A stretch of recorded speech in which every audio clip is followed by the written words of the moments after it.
Welcome to the Awakened Goddess Show, your source for inspiration, wisdom, and personal discovery.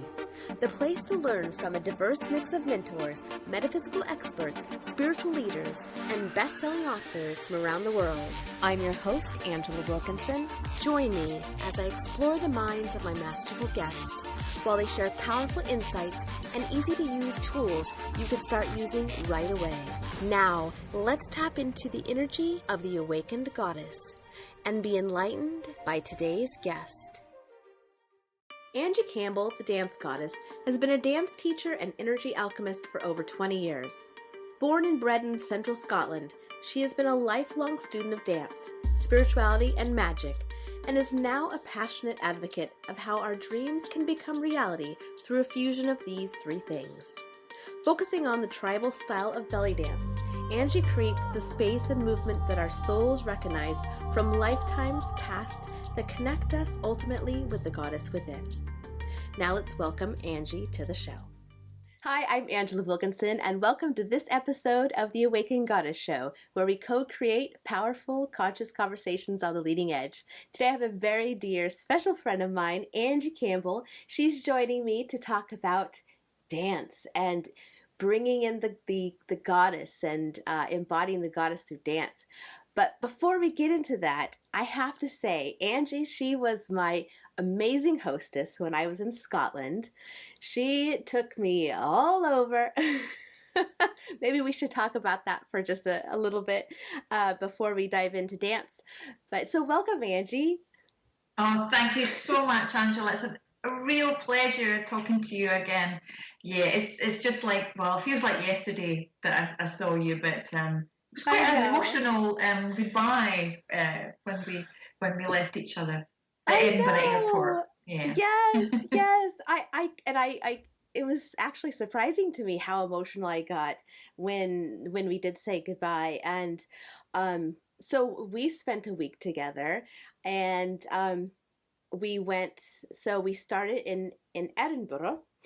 Oh, very nice. I've been practicing. That was beautiful. and then we ventured up. Oh, we went to Rosslyn Chapel, which was amazing. And just a side note, if you guys have not watched those episodes, I did a 3-part series and talked all about these different places that I went on the European tour, and there are some incredible photos that I integrated and videos as well. So yeah, check those out.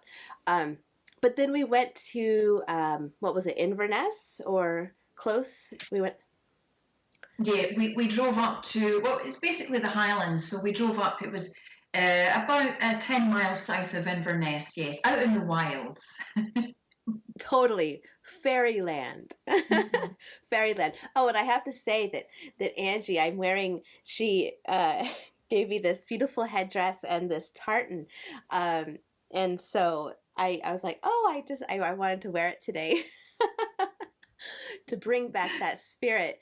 But so, yeah, and then we spent some time with Patricia, who I interviewed her, and that episode was a couple of weeks ago, and that was magical there. Her place was beautiful, and we got to hang out with the fairies, and and yeah, and then we came back down through Loch Ness. Mm-hmm. Yes, didn't see Nessie or Nellie. Yeah, I always wanted to call her Nessie. Yeah, but definitely her energy was definitely there for sure. Yes. Well, and when I saw it, when you haven't been somewhere and you think about a place in your mind, you have this idea of what it's like. And then when I got there, I was really awestruck by how serene and placid, and you could tell like the energy was so pure.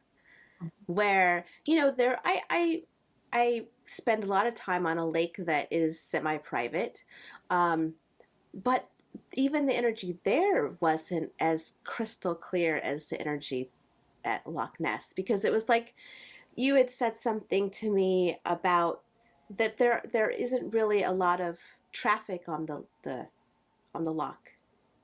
No, not on the loch itself. There's certainly on the road that goes down beside the loch, but actually on the loch itself, no. There's not as much as Loch Lomond's a bit further down. There's a lot of water skiing and speedboats, not so much on Loch Ness. And actually, they don't know how deep it is because they've never been down to the bottom. So she definitely goes in and out somewhere. Yes, Yeah.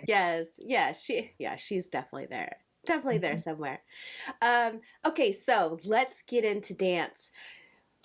What you've been dancing most of your life. What got you into dance? Let's start there. I want to get I always love to know what creates, what inspires someone to send them on their journey and how it kind of develops.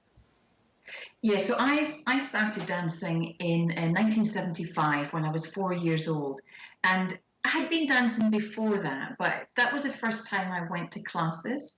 And it was ballet and tap. And I was drawn in through just the sheer femininity of it and the grace and just the swan-like presence of ballerinas. And that really, really drew me in. And I just wanted to dance like that. So I did that for a good few years, and then when I was a teenager, I did modern dance, and then I got a bit rebellious and stopped it for a while until I was in my 20s. But although I loved ballet, and it really served me well, I think, as I say, that the feminine aspect of it, because there's been a slight rebellious nature. I feel that conforming to certain rules and regulations, even as far as dance goes, I think it's always good to put your own slant on it and internalize it. So that's eventually what drew me to belly dance. And I love that you say you had a little rebellious spirit inside, because you are so poised and elegant in how you present yourself. Thank you. I got to spend a week with you, but I think that your demeanor, people would be surprised to know that you have this rebellious side.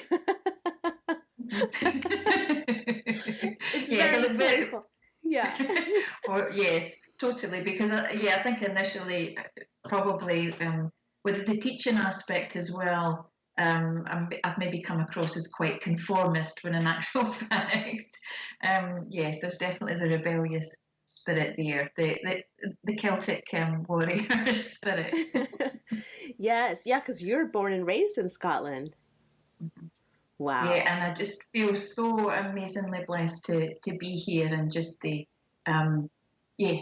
ancient feeling of the place. You can feel it in the mountains, you can feel it in the lochs, because we say loch as opposed to lake. Loch. Yeah.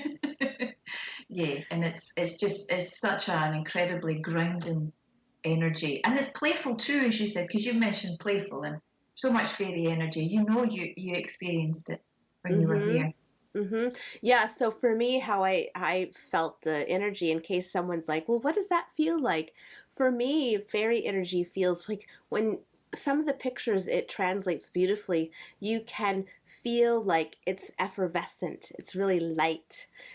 Yes. There's that levity, that feeling of like you could just dance along the the leaves. Oh. Yes.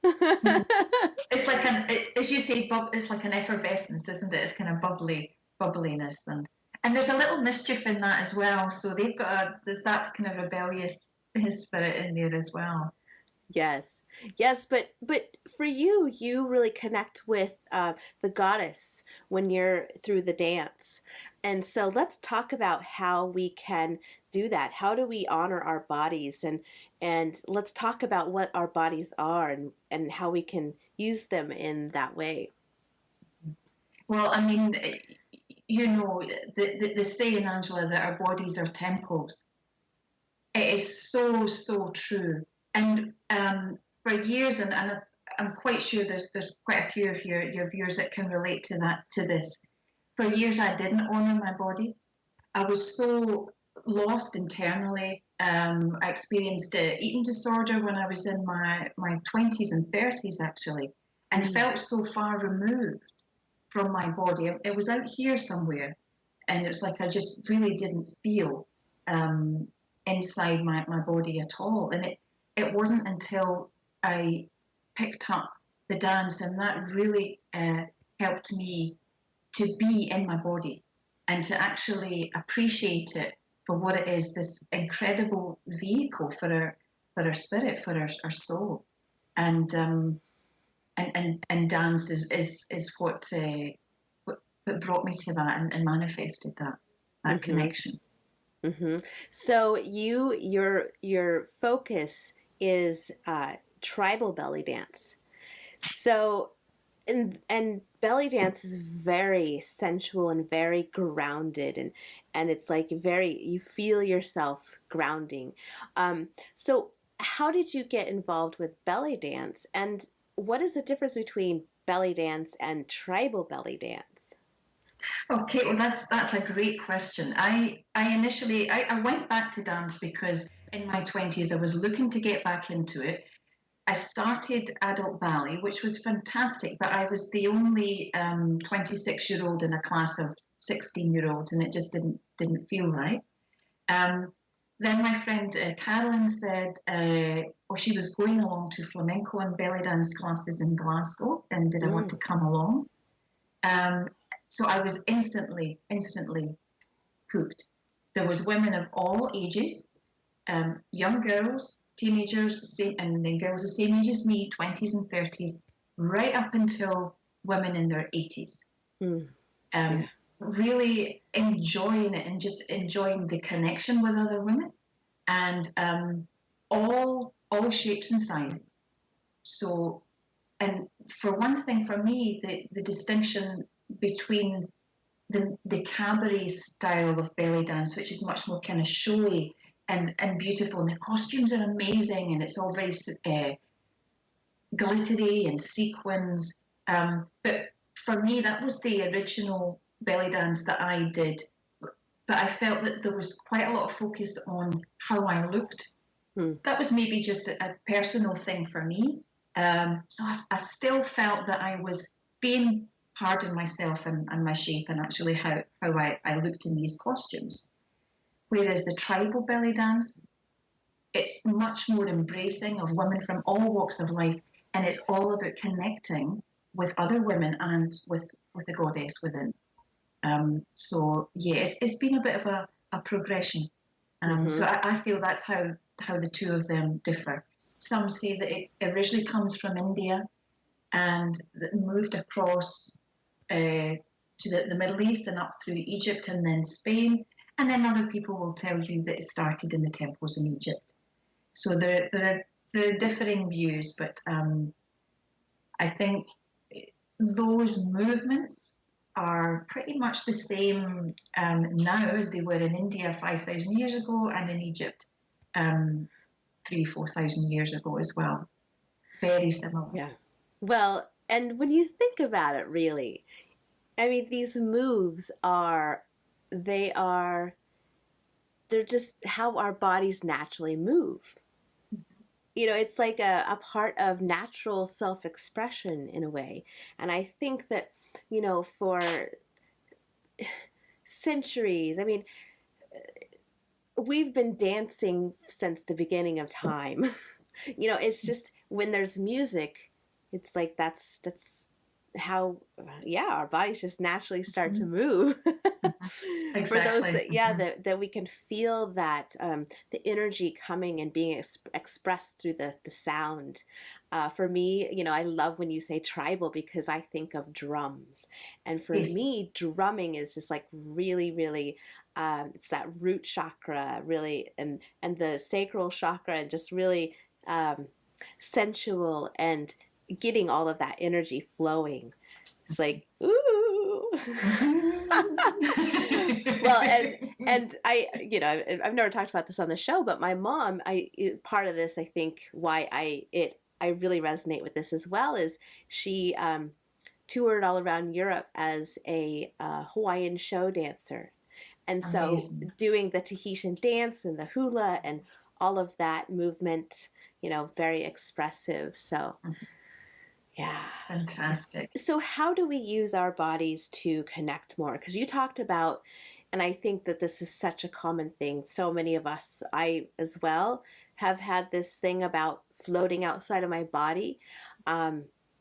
So how do we really bring our spirit, ourselves back in and use dance to be more grounded?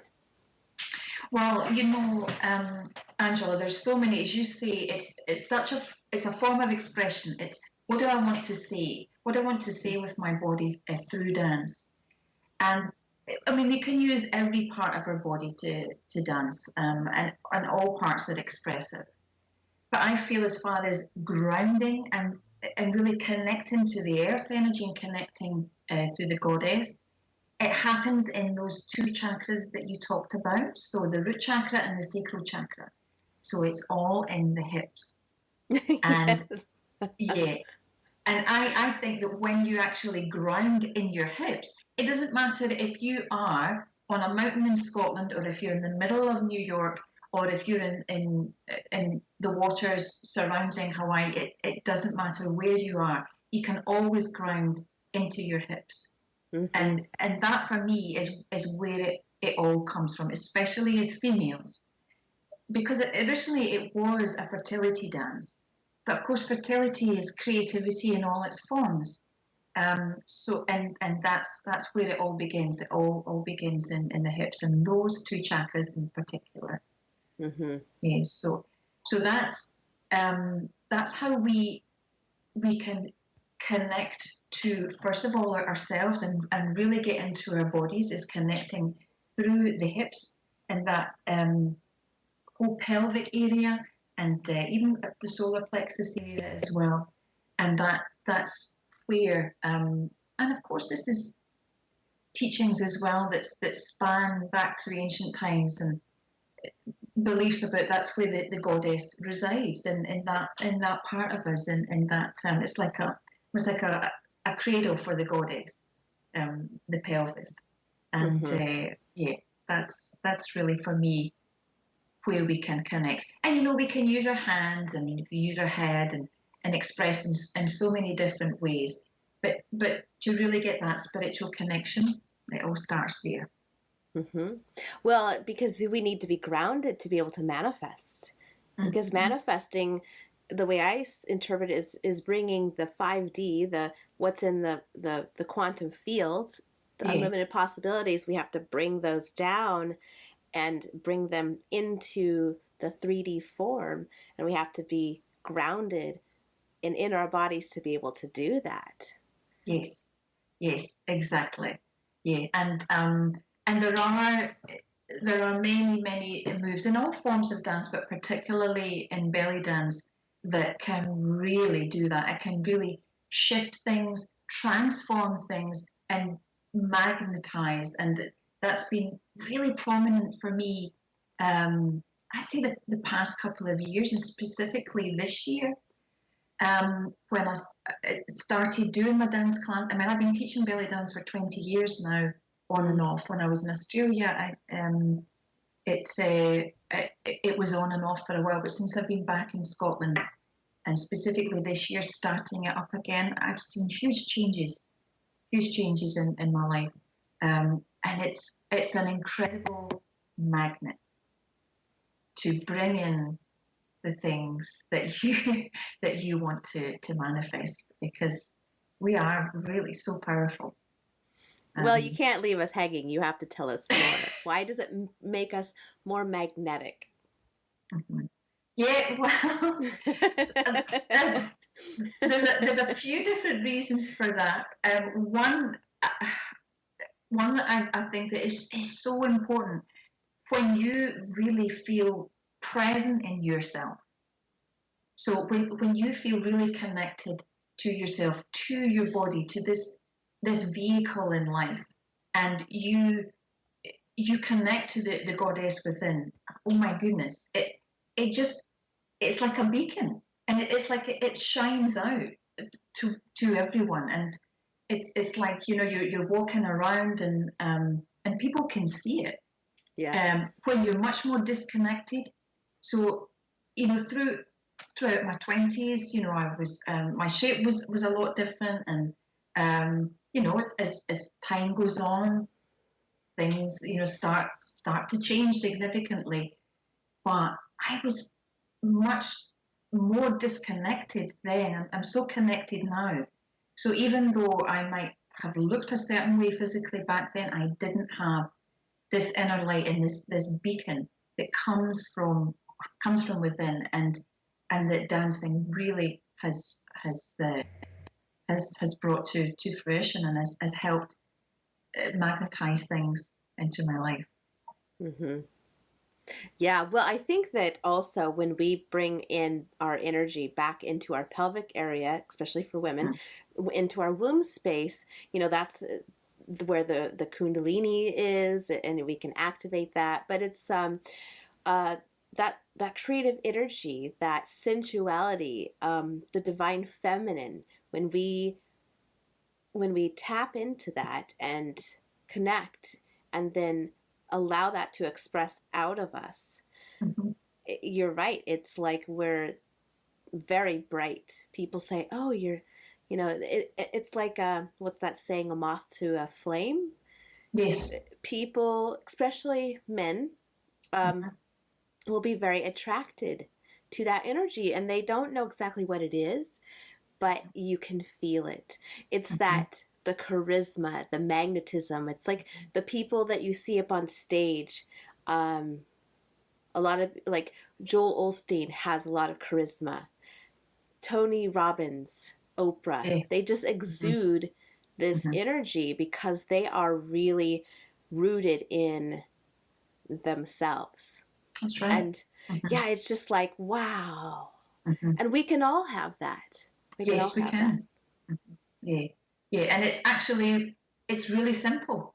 It's Yeah. not complicated at all. Just bring it back to you, because we all have the answers, and we all have this incredible power, as you say, in our womb space.